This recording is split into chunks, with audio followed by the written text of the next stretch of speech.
We believed here at River Point Academy that if we were going to truly do interdisciplinary work, we needed to radically collaborate. The difference between, I would consider, like regular collaboration and radical collaboration is that it takes it that extra step where we're not just planning our day together, we're actually working together closely during our day.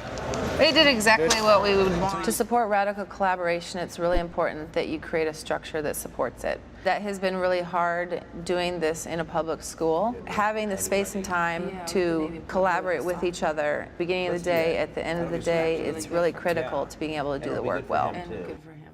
I created a great relationship with one of my colleagues, and we had an adjoining door, and we started to just leave it open. And it really became this point where he and I would talk to each other through the door in the middle of our classes with our students. We'd send our kids over there, he'd send his kids over here, and it became this thing where we both were helping each other and each other's students. Frequently in schools, there are classrooms that have flexible dividers. So when I taught in a middle school, I found someone who wanted to work with me, and then we asked if we could have a classroom that had a flexible wall in it, and we just opened it. Taking advantage of those opportunities to kind of remove those walls can be really powerful.